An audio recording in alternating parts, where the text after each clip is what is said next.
iman yang percaya tapi ragu. Percaya sih, tapi Tuhan bikin gak ya? Percaya sih, tapi ragu. Tuhan mau gak ya?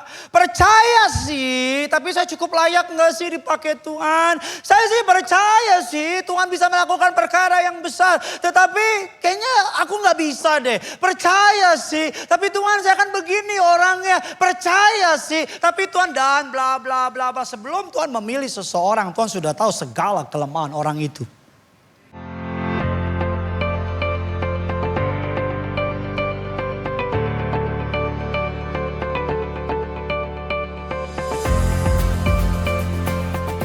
Hari ini Bapak Ibu, khotbah hari ini sedikit disclaimer adalah khotbah yang lahir dari pengalaman saya mengkonseling jemaat dan dari pengalaman saya mengikut Tuhan selama beberapa tahun belakangan ini. Judul khotbah di minggu kedua adalah mengapa Tuhan tidak menjawab doaku.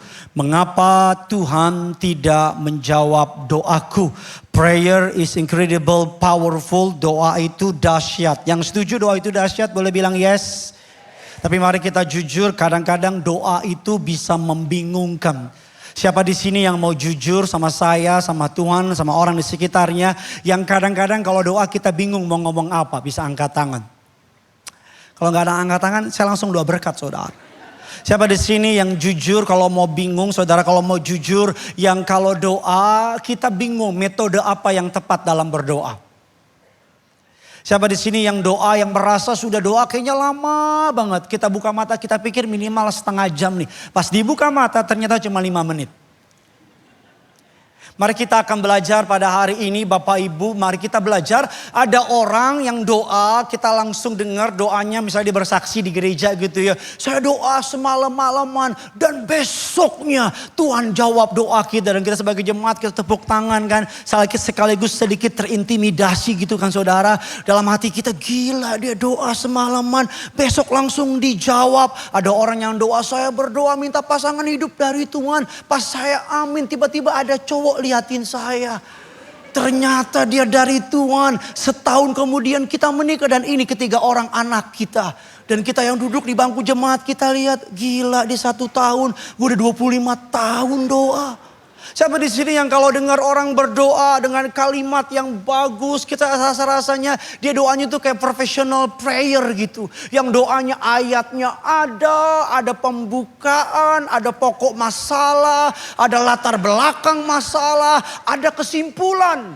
Sambil kita duduk diam dan kalau dia pimpin doa kita merasa dan besoknya kita suruh doa kita bilang jangan gua dong, jangan gua dong. Karena sebelumnya doanya keren banget gitu. Doa itu dahsyat tapi kadang-kadang membingungkan. Yang setuju bilang amin dulu. Ada banyak orang yang doanya langsung dijawab. Bahkan kalau kita baca Alkitab, kita mendengar kisah Yosua ketika berperang dengan bangsa musuh. Dia bilang gini sama Tuhan. Gak pernah ada dalam sejarah dan gak akan ada kata Alkitab. Dia bilang gini sama Tuhan. Matahari berhentilah di tengah. Dan benar matahari berhenti. Kita doa minta taksi berhenti, gak berhenti taksi. Tapi kita dengar doa Yosua bilang matahari berhentilah. Berhenti itu matahari. Padahal lagi diskon. Swalayan. Kadang-kadang kita bisa terintimidasi. Kadang-kadang kita bisa bertanya-tanya. Kenapa Tuhan gak dengar doa saya? Kenapa Tuhan gak dengar? Kenapa Tuhan gak peduli sama doa saya? Bahkan mungkin kita mulai sedikit drama. Tuhan gak sayang. Tuhan gak peduli. Oh Tuhan itu gak ada. Atau berapa banyak orang yang berhenti dari imannya. Karena doanya seakan-akan tidak didengar. Kita perlu mengerti Bapak Ibu Yohanes 14, 13, 14. Ayat ini suka dikutip oleh orang Kristen ketika mereka berdoa. Yuk kita kunjungi ayat ini kita baca sama-sama. 3, 2, iya. Dalam namaku aku supaya apa? Ayat 14 kita baca sama-sama. Jika aku akan, kita udah doa dalam nama Yesus. Kita teriak lagi dalam nama Yesus. In case Tuhan gak denger gitu. And all of sudden sampai hari ini kita belum lihat jawaban doa kita. Dan ini sejujurnya cukup memusingkan, cukup melemahkan.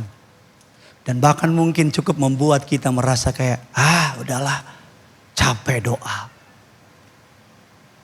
Dari diam saudara rohmu sedang mengirimkan informasi kepada saya. Bahwa engkau sedang mengalami hal yang sama. Bapak Ibu, kita perlu mengerti bahwa you are not the main character of the story. Dalam hidup ini kamu bukan karakter utama. Kamu bukan pemeran utama. Bilang kiri kanan saudara, Tuhan pemeran utama. Amin. God is the main character of all story. Ingat, kita yang butuh, bukan Tuhan yang butuh. Ingat, Tuhan hadir bukan untuk melayani kita, tapi kita hadir untuk melayani Tuhan. Saya ulang sekali lagi, ingat, Tuhan hadir bukan untuk melayani kita, tapi kita hadir untuk melayani. Ingat, ketika kamu berdoa, Tuhan bukan pesuruh kita, tapi kita pesuruh Tuhan. Ingat, Tuhan di atas, kita di bawah. Ingat, yang perlu kamu bukan Tuhan. Kita perlu mengerti, kita perlu mendekati Tuhan dengan pemahaman ini. Kita perlu menyadari bahwa ketika kamu berlutut berdoa, kamu itu bukan pemeran utama. Bahkan bukan pemeran pembantu, kamu itu bahkan enggak figuran. Ingat, Tuhan ada bukan untuk melayani kamu. Tapi kamu ada untuk melayani Tuhan. Ingat, Tuhan bukan Sinterklas. Yang kalau kita udah doing good selama 1 bulan penuh dan kita berdoa dan Tuhan bilang gini, minta apa akan kuberikan. Kita berpikir Tuhan itu kayak genie on the bottle. Digosok-gosok dia keluar. Apa Tuhanku? Banyak orang Kristen tidak memahami kebenaran ini. Mari kita akan belajar kebenaran. The purpose of prayer is to know God so we can do His will. Tujuan dari doa adalah supaya kita tahu Tuhan. Sehingga kita dapat melakukan kehendak-Nya. Dari pagi memang tidak ada yang bilang amin, saudara. Mari kita akan belajar. Sebelum kita belajar apa itu doa yang benar, kita akan belajar dulu apa yang bukan dimaksud dengan doa. Apa yang bukan dimaksud dengan doa. Apa yang bukan dimaksud dengan doa. Mari kita belajar. Yang pertama, doa bukan presentasi formal. Sama-sama bilang sama saya, doa bukan presentasi formal.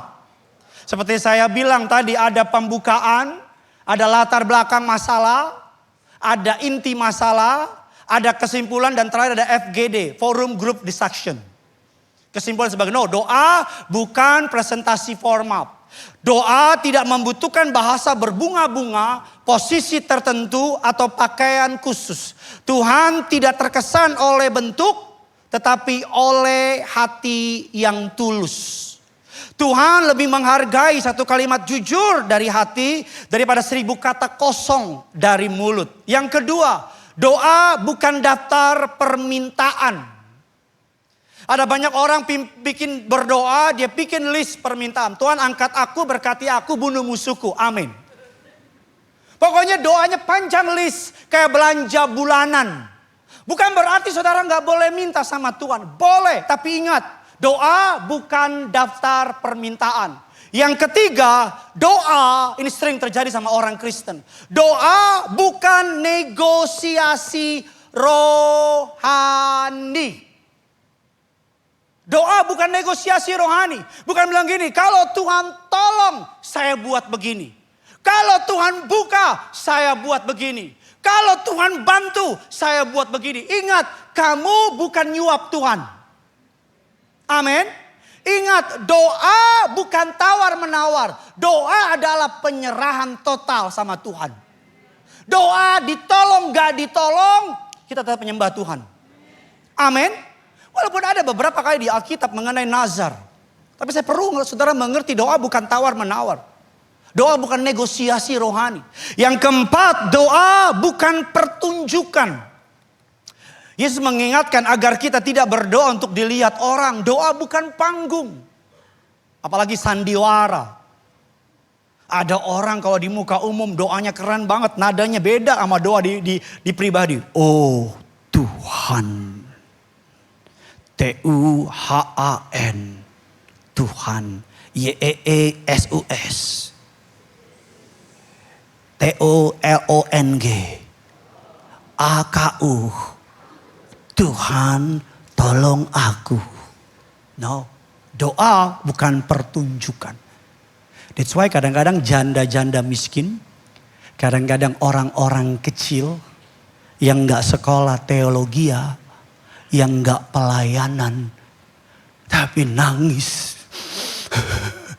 Tuhan dengar. Kenapa? Karena doa bukan cuman ini yang gerak. Tapi ini yang main. Amin. Ada 4 kebenaran yang ingin saya bagikan sama saudara. Mengapa doa saya tidak dijawab Tuhan? Saudara siap untuk diberkati? Coba yang siap diberkati bisa lambaikan tangan saudara dulu.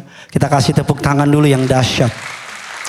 Yang pertama, kenapa doa saya tidak dijawab oleh Tuhan? Ketika hubungan retak, doa pun tertahan. Kadang doa kita bukan tidak didengar Tuhan. Tetapi tertahan oleh tembok yang kita bangun terhadap sesama. Bagaimana doa bisa mengalir dengan tulus dari hati yang belum berdamai. Bagaimana Tuhan bisa dengar doa kita di saat hati kita benci sama orang lain.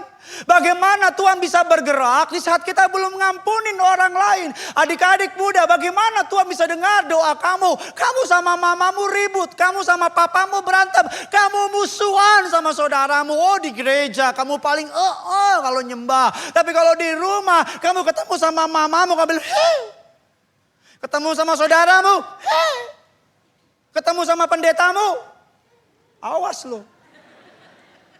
Bagaimana doa bisa mengalir, bagaimana doa tulus bisa keluar dari mulut di saat hati kita belum berdamai. Kadang-kadang hubungan yang rusak menghalangi keintiman kita dengan Tuhan. Mari kita baca Markus 11, 23, 25. Kalau hari ini ketika khotbah ini disampaikan dan seseorang diingatkan Tuhan di hatimu, jangan keraskan hatimu. Bisa jadi jawaban doamu dekat dengan kerendahan hatimu untuk mau mengampuni dan melupakan. Pak Pendeta, saya sih mau berdamai, tapi dia yang gak mau ngampunin. Gak apa-apa, yang penting kamu berdamai. Pak Pendeta, saya sudah maafin dia, Pak Pendeta, tapi dia gak mau maafin saya. Gak apa-apa, yang penting kamu udah maafin. Pak Pendeta, tapi kan dia orang jahat, kamu juga orang jahat. Kita sama-sama orang jahat yang ditolong Tuhan. Oke, diam terus sampai Tuhan datang kedua kali. Markus 11, 23, 24 kita baca sama-sama. 3, 2, iya. Aku sesungguhnya barang siapa berkata kepada beranjaklah ke dalam laut asal. Tetapi bahwa apa yang dikatakannya itu akan, maka hal itu akan apa? Sama-sama bilang sama saya, terjadi. Ayat yang ke-24, ayat yang ke-24, karena itu apa saja yang percayalah bahwa kamu, maka hal itu akan. Saudara, ini dahsyat gak? Gak kedengaran, ini dahsyat gak? Ini dahsyat gak? Saudara mau gak? Saudara mau gak asal doa didengar? Saudara mau gak doamu setajam ini? Tapi ada small things yang bikin hal dahsyat ini gak bisa kejadian. Ayat ke-25. Dan jika kamu dan berdoa, ampunilah sekiranya ada dalam hatimu terhadap seseorang, supaya mengampuni apa Bapak Ibu? Kesalahan-kesalahanmu. Nothing between my soul and my Savior, not even bitterness towards my brother. Kata Charles Spurgeon, tidak ada yang dapat menghalangi, memisahkan saya antara jiwa saya dengan penyelamat saya. Bahkan tidak dengan kepahitan. Doa yang dahsyat itu terhalangi oleh kepahitan. Tuhan yang dahsyat itu terhalangi oleh kebencian. Tuhan yang luar biasa itu terhalangi oleh kepahitan. Bapak dan Ibu jemaat yang dikasihi Tuhan, bahwa kalau kamu seorang suami dan kalau kamu hubunganmu sama istri gak benar, hubunganmu sama istri mentok, hubunganmu sama istri ngaco, kamu bisa curangin istrimu, tapi Tuhan tahu. Suatu hari, and by the way ini both way, ini berlaku dua arah. Suatu hari saya melayani seorang pengusaha, Bapak Ibu, yang usahanya bukan lagi turun pelan-pelan, tapi nukik tajam. Dia cerita sama saya, Pak Pendeta, usaha saya drop Pak Pendeta. Saya bikin apa saja mentok, ke kiri mentok, kanan mentok, atas mentok, semua cara mentok. Bahkan Pak Pendeta, ini perkataan dia, yang haram aja mentok Pak Pendeta. Rasanya gak ada jalan. Pak Pendeta kasih tahu saya, puasa udah. Doa udah ke panti asuhan Pak Pendeta. Kan orang bilang baik sama orang miskin. Saya udah nolong di panti asuhan, kok kenapa mentok Pak Pendeta? Roh Kudus kasih impresi di hati.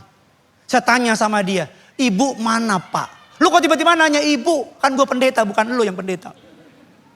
Ibu mana Pak? Saya tanya, iya Pak, kita lagi ribut Pak. Ribut kenapa? Saya pikir masalah kecil. Iya Pak, dia marah. Marah kenapa? Dia tahu Pak. Tahu apa? Jemaat gitu kalau ngomong tuh suka pendek-pendek. Kan bisa langsung sekalian. Dia tahu Pak, tahu apa? Hehehe. Gitu kalau punya masalah gitu. Hehehe. Tahu apa? Dia tahu Pak, saya punya simpanan. Kalau simpanan apa? Simpanan bank bagus dong. Enggak Pak. Simpanan apa? Dia tahu Pak, saya punya selingkuh Pak. Roh Kudus langsung bilang, itu dia. Dengar baik perkataan saya dari mimbar yang kudus ini. Kalau suami gak setia sama istri gak setia sama suami, langit jadi tembaga. Doamu mentok, berkatnya turun sih, tapi setetes. Istrimu gak tahu, suamimu gak tahu, tapi Tuhan tahu. Ini diam semua kenapa? Punya simpanan apa gimana sudah? Ya. Bagaimana mungkin kamu anak-anak muda, kamu yang ribut sama mamamu, berantem sama mamamu, nada suaramu lebih tinggi daripada nada suara mamamu. Saya orang Batak Pak Pendeta, jemaat Tuhan, saya orang Batak, jemaat yang dikasih Tuhan. Kalau mama saya teriak bontot, saya gak pernah jawab apa. Never, gak pernah. Tapi anak muda zaman sekarang Gen Z. Bila ada 9 nyawa, kucing situ. Gen Z zaman sekarang kalau sama papa mamanya, mama tahu apa sih? Udahlah, papa mama old fashion. Papa mama gak ngerti apa-apa. This is our time. Papa mama udah di rumah saja. Come on, kamu bisa jadi hari ini karena papa mamamu. Ada orang tua curhat sama saya, aduh Pak saya nyesel sekalian anak saya ke luar negeri. Saya bilang saya juga nyesel. Emang mahal, saya gak jadi. Dulu waktu di rumah Pak, sopan. Bilang kuliah di luar negeri. Kurang ajar. Kamu boleh makin pintar, kamu boleh makin kaya. Kamu boleh makin sukses. Kalau ketemu sama mamamu, jangan begini gayamu. Begini nih. Pa. Pastikan dia mama papamu. Kalau mama orang kan repot. Ini gila nih jemaat bagaimana? Iya, betul. Sampai detik ini, saya gembala saudara, jangan saya ngajar saudara. Percuma kamu nyembah Tuhan hebat-hebat. Kalau sama mama papamu, kamu tidak menghormati. Bukan tanpa sebab dari 10 hukum Taurat. Salah satunya hormatilah ayah dan ibumu. Ada jemaat mau pemberkatan nikah, tapi orang tua gak setuju. Datengin orang tuamu. Saya gak akan mau berkati kalau orang tuamu gak setuju. Tapi pagi gini, datengin. Datang mamanya ketemu. Nyesel juga saya suruh datang. Oh Pak, nanti Pak kalau nikah nanti saya dibuang Pak. Saya tanya, nanti kalau nikah dibuang gak? Ya gak mungkin dibuang Pak Pendeta. Emang kita maling kundang. Tuh gak mungkin dibuang. Depan Bapak ngomongnya beda. Coba ngomong di belakang, saya gak depan. Beneran ini saya gak bikin-bikin, gak buat-buat. Memang ada kok. Memang ada. Jangan berubah ya, udah nikah ya. Jangan berubah ya, udah nikah ya. Tetap urus papa mama ya. Jangan berubah ya. Ingat kamu waktu masih... Mohon maaf, pakai pampers kemana-mana. Mama. Sekarang dulu kamu yang kecil, mama jagain, papa jagain. Sekarang kamu yang udah gede, mamamu, papamu jalannya udah mulai pelan. Sekarang bilang, mah, lama banget sih. Dia sudah tua. Dia tua gendong kamu loh. Dia rawat kamu loh. Jangan mentang-mentang kamu yang udah gede. Sekarang kan kebalikan. Dulu kamu yang ikut mama. Mama ke gereja mana kau ikut. Ke pasar pun kau ikut. Sekarang kan kebalik. Mama kamu ikut kamu. Dulu dia sabar sama kamu. Kamu sabar dong sama dia sekarang. Gue nari juga nih kalau nggak jawab nih. Jawab dong woi. Amin ke apa ke? Halo, amin. Saya nggak mau jemaat yang saya gembalakan sama orang tuanya kurang ajar. Nggak ada berkat. Terserah mau marah mau apa. Pak pendeta, tapi orang tua saya kurang ajar. Alkitab nggak bilang gini, hormatilah ayah dan ibumu. Kalau orang tuamu baik, nggak ada. Nggak ada, nggak ada, nggak ada. Kalau ada ayatnya ngomong sama saya sekarang. Nggak ada ayatnya. Nggak ada. Sabar gitu loh sama papa mamamu. Kalau mama habis itu dia cerewet, lu juga cerewet dulu. Anak saya tuh yang kecil, cerewetnya minta ampun. Bapak, saya sakit hati loh kalau saya udah gede nanti. Dia udah gede. Terus saya cerita, terus dia gak dengar, saya sakit hati loh. Apa yang di otak saya? Kurang ajar tau gitu, gue pendem dulu loh. Tuhan gak akan jawab doamu kalau kamu pahit. Anak saya Gene sama Joy berantem, tiap hari berantem. Sehari bisa 10 kali. Tapi damai lagi, damai lagi. Kita pernah mereka main satu Godzilla es, satu Godzilla api. Tabrakan, ketawa-ketawa kan. Kita sama istri saya hitung, 3, 1, 2, paling top angka 7 udah berantem. Entah Joy, entah pokoknya dua-duanya drama. Joy pukul abang. Abangnya bilang, enggak abang yang dipukul. Saya bilang aku yang pukul. Mereka berantem nih. Saya kalau tiap malam, setiap hari saya mandiin anak saya. Selalu saya, nggak pernah orang lain. Kenapa? Karena bagi saya itu sebuah kehormatan. Mumpung masih kecil. Karena kalau udah gede, 2 laki-laki gede saya mandiin, gila saya. Udah berewokan, udah 35. Papa ayo kita mandi. Saya bilang lu sakit lo ya. Jadi selalu saya mandi. Mereka kalau mandi tuh Bapak Ibu, itu kamar mandi di rumah itu ditutup pintu airnya. Dikasih tutup itu banjir. Bisa 1 jam dulu, air udah penuh baru dimasuk. Saya udah tahu nih berantem kan. Mereka gak mau main tuh. Udah abang gak mau main sama Joy. Joy bilang, Joy gak mau main. Keluar dari rumah Joy. Di rumah gue. Kok jadi keluar lo berdua? Abang yang keluar, Joy yang keluar. Enggak, lu yang keluar berdua. Anak kecil kan berantem kan gitu. Tapi hebatnya anak kecil apa? Gak nyampe 5 menit main lagi. Lu udah ribut sama abang lo, sama emak lo, sama saudara lo. Sampai hari lo gak damai. Kena kan lo? Mampus. Mohon maaf perkataan saya. Makanya anak kecil masuk surga. Karena hatinya besar. Ada orang sampai hari ini gak ngomong sama papa mamanya. Aduh gak ngomong. Gak akan ngomong. Nanti mamamu mati. Dikubur. Baru kok ais kuburan. Mama maafin aku. Kalau mamamu jawab. Aku maafin nak. Saya bilang sama gini sama Joy. Mau mandi gak? Mau mandi. Damai dulu. Ayo pelukan langsung. Abang, Joy. Udah saya mandiin berdua. Mereka mandi berdua. Abang, berantem lagi di dalam. Saudara kok ribut? Darah dan daging kok ribut? Gimana bisa mengasihi tetangga? Kalau saudara aja gak bisa dikasihi. Gimana bisa ngampunin orang lain? Gak usah jauh-jauh beritakan Injil sampai ke Afrika. Sama mama papamu aja gak damai. Ingat dulu waktu satu rumah. Satu rumah kecil miskin bareng-bareng. Martabak 1. Kamu aja kamu. Sampai martabak itu kacangnya jadi numbu pohon kacang. Yang pertama. Saudara dengar khotbah saya tadi di Bekasi. Saya gak ngomong ini. Kenapa? Tuhan tuh unik. Tuhan tahu tanah di Bekasi. Gak perlu dengar itu. Tanah di Gading. Yang perlu dengar itu. Artinya apa? Berarti di sini, maaf ya, ada yang gak beres hubungannya sama keluarganya. Makanya dia ngomong ke sini. Tersinggung lah, bukan urusan saya. Tapi kalau kamu anak Tuhan, pulang dari ibadah, waya aja. Walaupun dijawab tumben, mau bertempat ada cobaan kan? Bisa kau jawab nih, Ma, apa kabar?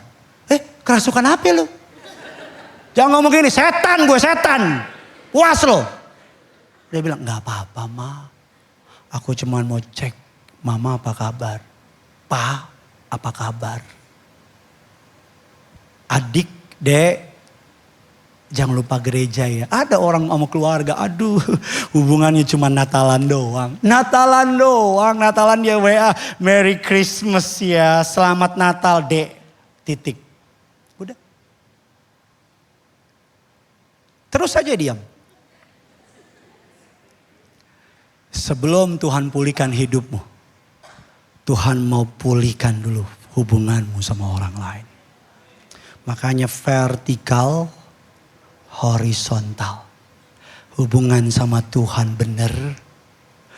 Hubungan sama sesama. Gak mungkin benar sama Tuhan, ngaco sama orang. Gak mungkin kalau isinya Yesus, ini juga pasti Yesus. Yang kedua, saya 20 menit bahas itu loh. Kalau gak bertobat kebangetan. Bener, dari 45 menit setengahnya bahas itu. Sayang banget Tuhan sama kamu. Jangan ngomong gini, aduh harusnya dia datang nih, ini khotbah buat dia. Bukan buatnya gak datang, buat lu yang datang. Yang kedua, mengapa Tuhan gak jawab doa kita? Yang pertama karena ada hubungan yang rusak, doa tertahan. Yang kedua mengapa Tuhan gak jawab doa kita? Karena yang kedua doa rohani dengan motif duniawi. Ya, doanya rohani. Tapi motifnya duniawi. Kita mungkin berdoa mengatasnamakan Tuhan. Kita minta bisnis kita diberkati. Tetapi gak ada intensi kerinduan untuk dipakai jadi berkat. Kita minta terkenal buat kemuliaan diri sendiri. Kita minta dikasih badan yang bagus, muka yang ganteng. Untuk bisa meraih keinginan daging kita. Kadang doa kita terdengar rohani. Tuhan berkati usahaku, pakai hidupku, angkat namaku. Tetapi Tuhan mencek hati kita. Bisa jadi bukan Tuhan yang diangkat, bukan Tuhan yang ditinggikan dalam hidup kita. Tetapi pribadi kita. Bapak Ibu, doa tanpa ketulusan bukanlah komunikasi. Kadang-kadang kita manipulasi Tuhan dengan doa kita. Kita suka memanipulasi Tuhan dengan doa kita. Kita suka bilang begini, oh Tuhan, kalau Tuhan gak dengar doaku, nanti nama Tuhan yang dipermalukan. Saya mau ngomong sama saudara, Tuhan tidak pernah dipermalukan. Kan kamu yang malu kan kalau gak dapat doa itu kan. Kita orang Kristus suka bilang gini, oh Tuhan, kalau Tuhan gak dengar doaku, nanti namamu dipermalukan. Tuhan bilang, no, bukan namaku yang dipermalukan. Kamu kan yang malu. Woi! Kalau ada yang sakit jantung mohon maaf. Amin. Pernah dengar gak doa begitu? Oh, kalau Tuhan gak dengar, jangan-jangan kamu dan aku orangnya. Kalau Tuhan gak bela, nanti namamu dipermalukan. Tuhan tidak pernah dapat dipermalukan namanya. Yang malu itu kamu, bukan Tuhan. Halo.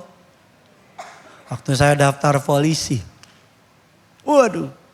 Kalau saya jadi polisi, namamu dipermuliakan. Tuhan bilang penipu Tuhan bilang. Kita suka begitu kan. Oh, kalau aku dapat pekerjaan ini, orang akan melihat Yesusku hidup. Tuhan bilang bukan. Kamu punya duit kan. Manipulasi kamu. Kamu memanipulasi Tuhan dengan ayat.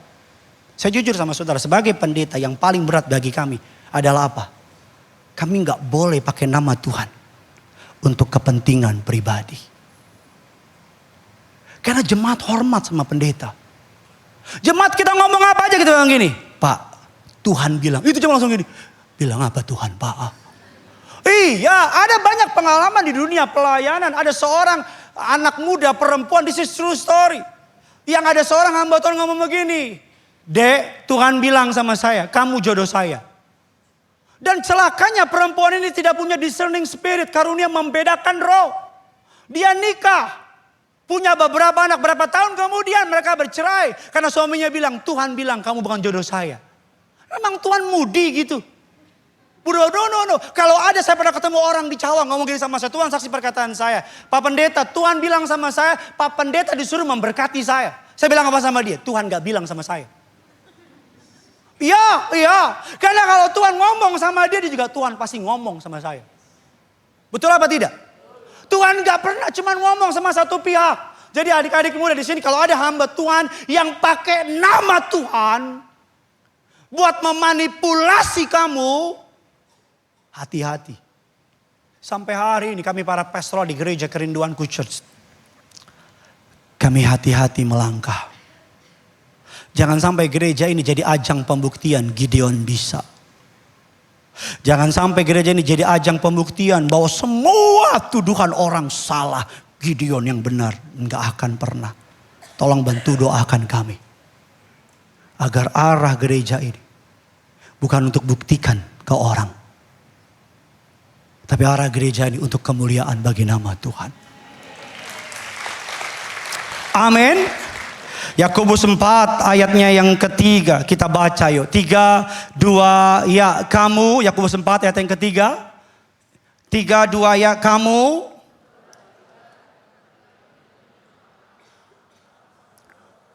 Sebab yang kamu minta untuk kamu memuaskan apa? Jam 3 sore nanti istri saya berkhotbah tentang doa Bapak Ibu. Kami punya kerangka yang sama. Tapi larinya berbeda. Dan dia akan bersaksi tentang pengalamannya ikut Tuhan. Kami pernah doa puasa saudara. Doa puasa berbulan-bulan. Kami klaim sama Tuhan. Dan ternyata Tuhan kasih yang lain. 2 tahun belakangan saya doa sama Tuhan. Tuhan, luputkan aku dari masalah ini. Beri kemenangan. Tuhan izinkan api itu lewat. Tuhan sayang, justru sangat sayang. Tuhan peduli, justru sangat peduli. Tapi waktu di dapur perapian, tiap malam saya bilang, Tuhan, tolong Tuhan. Malu saya Tuhan. Malu. Saudara mau tahu saya bilang apa sama Tuhan? Aku biji matamu. Masa aku dipermalukan? Amin. Buka Instagram, makin banyak hujatan. Kadang-kadang kalau Tuhan lagi mau mendewasakan orang, sebelum Tuhan memakai seseorang, dengar baik perkataan saya. Sebelum Tuhan memakai seseorang, biasanya orang itu dilemahkan dulu sama Tuhan. Saya ulang sekali lagi ya. Sebelum Tuhan memakai seseorang, biasanya orang itu dilemahkan dulu sama Tuhan. Kenapa Pak Pendeta? Biar apa? Biar ketika dia dilemahkan sama Tuhan, dia tidak menaruh harapannya sama dirinya. Dia menaruh harapannya sama Tuhan yang memanggil dia. Sama Tuhan yang memilih dia. Jadi kalau hari ini kelihatannya kamu sedang dilemahkan sama Tuhan, it's okay. Karena Tuhan hendak memakai kamu untuk perkara-perkara hebat dan luar biasa. Tepuk tangannya bisa lebih dahsyat dari ini. Yang ketiga, mengapa doa kita tidak dijawab Tuhan? Yang ketiga, iman yang percaya tapi ragu. Percaya sih, tapi Tuhan bikin gak ya? Percaya sih, tapi ragu. Tuhan mau gak ya? Percaya sih, tapi saya cukup layak gak sih dipakai Tuhan? Saya sih percaya sih, Tuhan bisa melakukan perkara yang besar. Tetapi kayaknya aku gak bisa deh. Percaya sih, tapi Tuhan saya akan begini orangnya. Percaya sih, tapi Tuhan dan bla bla bla bla. Sebelum Tuhan memilih seseorang, Tuhan sudah tahu segala kelemahan orang itu. Sebelum Tuhan memilih seseorang, Tuhan sudah tahu serangan apa yang akan ditujukan kepada orang itu. Sebelum Tuhan memilih seseorang, Tuhan sudah gathering all the information about seseorang itu. Amin. Tuhan, kita aja cari kerja kandidat, kita cek resumenya. Tuhan sudah tahu from the beginning sampai akhir siapa kamu. Satu ayat yang paling kelihatan dalam Alkitab, mari kita baca. Markus 9 ayat yang ke-24. Sambil saya undang pemain bulu tangkis untuk bantu saya. Pemain keyboard. Ini satu kalimat, ada iman tapi ada keraguan di dalamnya. 3, 2, iya. Segera. Aku percaya, tolonglah aku. Sekali lagi aku percaya, tolonglah aku. Sekali lagi tolonglah aku. Dari satu ayat ada iman, ada keraguan. Latar belakang ayat ini adalah Yesus sedang naik ke bukit transfigurasi. Murid-muridnya tidak sanggup menyembuhkan seorang anak. Dan ketika Yesus turun, anak ini bertanya kepadanya, Bapak bertanya, jikalau ada sesuatu yang Tuhan bisa lakukan, dapat. Apa kata Tuhan? Dapat. Tuhan berkata kepada mereka, berapa banyak lagi aku harus ada. Sabar sama angkatan tidak percaya ini, kata Alkitab. Dan kalimat dari respon ayah ini, apa adanya, aku percaya. Tolonglah aku yang tidak percaya ini. Iman diperlukan untuk menarik mukjizat. Saya ulang sekali lagi, iman diperlukan untuk menarik mukjizat. Iman dibutuhkan untuk menyenangkan Tuhan. Siapa di sini yang ingin menyenangkan Tuhan? Menyenangkan Tuhan bukan bawa persembahan ke gereja. Itu menyenangkan pendeta. Menyenangkan Tuhan bukan mengangkat penyembahan di gereja. Itu menyenangkan Tuhan. Tapi saudara mau tahu gak apa yang paling menyenangkan Tuhan? Gak mau tahu? Ya udah kita lewat poin keempat. Jawab dong Bambang. Tuhan, saudara mau tahu gak apa yang menyenangkan bagi Tuhan? Saudara mau tahu gak cara menyenangkan Tuhan? Mau tahu gak? Mau tahu gak? Gak kedengaran, mau tahu gak? Cara menyenangkan Tuhan sederhana. Cukup percaya kepadanya. Tuhan tuh di surga gini nih. Ketika kau bilang gini, sakit Tuhan. Tapi aku percaya. Dia bilang kayak, itu dia. Berat sih. Tapi aku percaya. Tuhan bilang, itu dia. Saya mau lari loh Tuhan. Ya karena aku mau tunduk sama firman-Mu. Aku gak lari. Tuhan bilang, itu dia. Kalau lihat keadaan sih, saya berhenti pelayanan. Gak mau saya. Tapi karena saya pandang Tuhan, saya akan melayani Tuhan. Itu iman.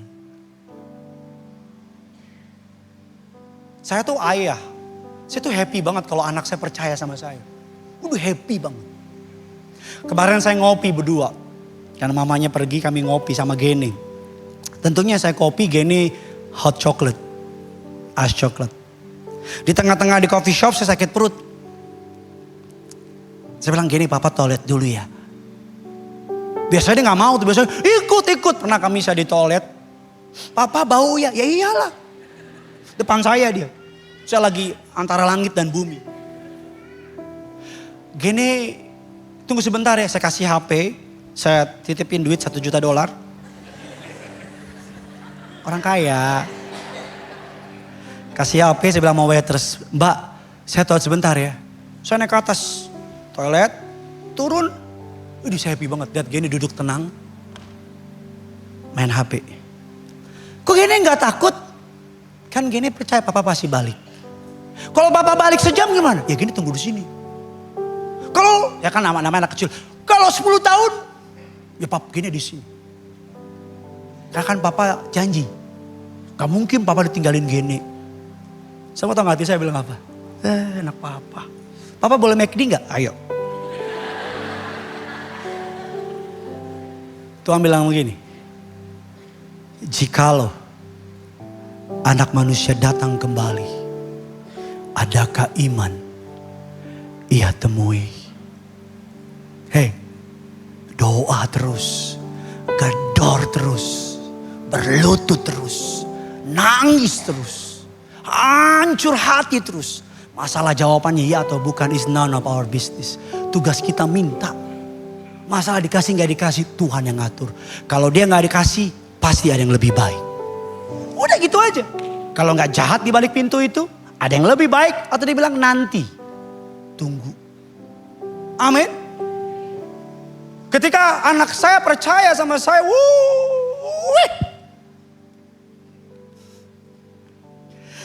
cara berdoa yang paling Alkitab dia. Catat saudara. Tuliskan, pegang janji Tuhan, perkatakan, doakan. Tulis imanmu. Tempel kalau perlu. Di screen saver kayak HPmu. Di kamu punya profile picture kayak. Tulis ayat peganganmu. Pokok doamu tulis. Udah kau tulis, perkatakan. Dengan iman. Udah kau perkatakan, kau doakan. Ulang lagi. Tulis, baca, doakan, perkatakan, doakan. Tulis, perkatakan, doakan. Tulis, perkatakan, doakan. You will be amazed. Awalnya kelihatannya mustahil, tapi lama-kelamaan tuliskan, doakan, perkatakan, doakan. Lama-kelamaan dari mustahil kau akan mulai lihat kayak loh. Kau akan mulai melihat dengan cara yang ajaib. Dia buka pintu. Dia buka pintu. Tapi kamu perlu tahu, kadang-kadang jawaban Tuhan itu gak selalu extraordinary. Kamu jangan mengharapkan Tuhan menjawab dengan supranatural. Kadang-kadang dia jawab dengan hal yang paling biasa. Halo, ada orang di sini shalom. Kadang-kadang dia jawab dengan hal yang paling apa? Saya doa, Tuhan bela saya. Saya hambamu. Tuhan bilang, kali ini kata Tuhan, api ini kamu perlu lewati. Sampai detik ini, saya masih belum tahu kenapa Tuhan izinkan saya dipermalukan sedemikian hebat. Until now. Yang bikin saya kuat berdiri di mimbar ini. Karena saya menaruh harapan sama Tuhan. Suatu hari, bahkan kalaupun saya nggak tahu. Kadang-kadang Tuhan jelaskin sama kita. Kadang-kadang Tuhan nggak jelas. Halo, betul? Kadang-kadang kita ngerti. Kadang-kadang kita enggak. Tapi isunya bukan soal ngerti enggak ngerti. Tuhan pegang kendali. Dia enggak pernah melepaskan tangannya sama saudara dan saya. Amin. Yang ketiga. Doa percaya tapi ragu. Yang keempat. Yang terakhir. Mengapa Tuhan enggak dengar doa saya? Terlalu bising untuk mendengar Tuhan. Doa tak dijawab atau kita yang gak dengar. Kok Tuhan gak jawab? Tuhan bilang bukan gak jawab. Aku udah jawab, kamu gak dengar. Aku udah kasih kok, kamu yang gak tahu. Ingat kisah yang kita suka baca? Ada seorang ibu yang banjir rumahnya, dia doa. Tuhan tolong saya, selamatkan saya. Amin. Datanglah Regu Penyelamat dengan skoci. Bu, ayo naik bu. Air masih di kaki, ibunya bilang, tidak. Tuhan akan menyelamatkan. Skocinya lewat. Tuhan tolong saya. Air udah di dada. Datang lagi skoci. Bu, ayo bu. Udah mau tenggelam ini. Tidak. Tuhan akan menyelamatkan. Skocinya lewat lagi. Air udah di sini. Tuhan tolong saya. Datang helikopter. Ibu, ayo. Dia bilang, tidak, Tuhan akan menyelamatkan. Dan matilah ibu itu. Dalam antrian di alam baka. Jangan cari di Alkitab, gak ada ini kisah. Antrian di alam baka. Ditanya, dia ketemu Tuhan. Dia komplain, Tuhan aku menaruh percayaku kepadamu. Kenapa engkau gak tolong aku? Apa kata Tuhan? 3 kali aku kirim penolong. Tapi kamu gak ambil. Kadang-kadang Tuhan tolong. Kamunya yang terlalu tinggi hati. Ingat, kadang-kadang dia jawab supranatural. Dia muncul dengan karunia-karunia rohnya yang dahsyat. Ini aku menyelamatkan engkau. Kadang gitu. Tapi kadang one step at the time. Selangkah.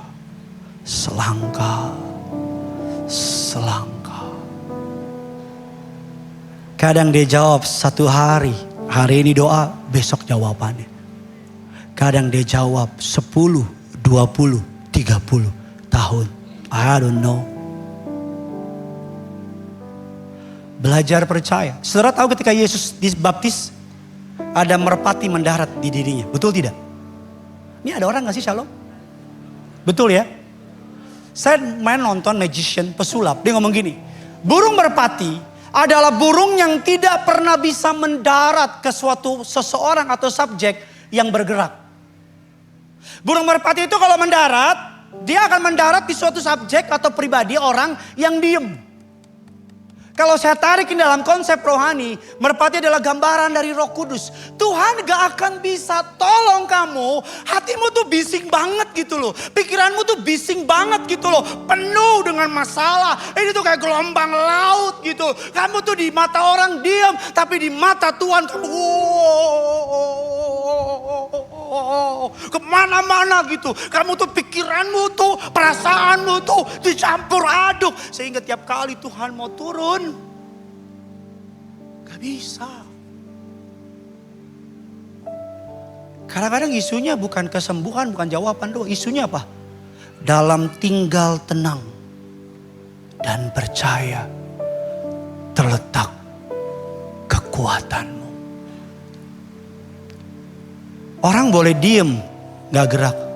Tapi ininya nih bising banget. Ininya bising, ininya penuh bising. Makanya salah satu pemberian Tuhan yang paling brilian, saudara mau tahu gak apa? Rest. Pemberian Tuhan yang paling brilian apa Bapak Ibu? Rest. Istirahat, tenang, percaya. Karena ada orang boleh tiduran, tapi pikirannya kemana-mana. Betul gak? Tiduran sih begini. Tiba-tiba ada kukuruyu. Karena tiduran sebuah kondisi, tapi percaya sebuah keputusan. Saya ulang lagi, tiduran sebuah kondisi, percaya sebuah keputusan. Malam tidur aja lah, udahlah. Kamu gak tidur juga masalahmu tetap ada. Kamu khawatir, goreng kiri, goreng kanan, kadang koprol.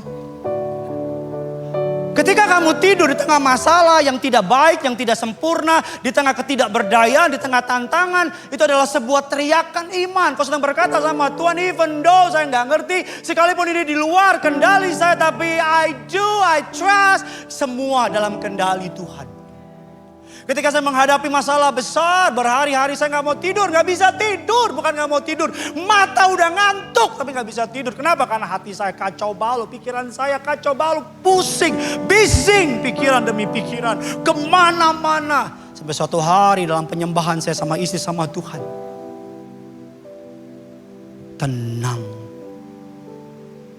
Tuhan saksi perkataan saya pernah nyembah Tuhan sampai ketiduran. Saking sakit ini saya. Saking ini saya udah mikir kemana-mana.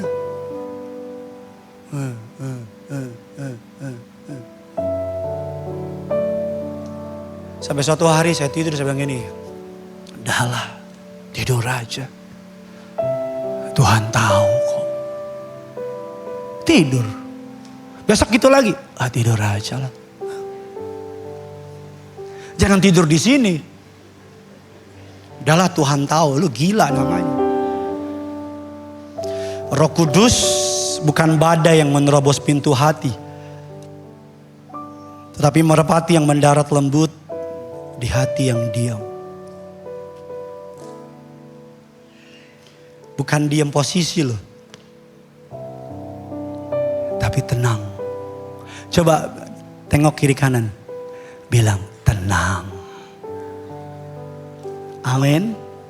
Doa saya menyertai saudara, minggu depan kita akan masuk lebih dalam lagi. Yang punya surga, crazy in love itu. Kita tutup Alkitab kita.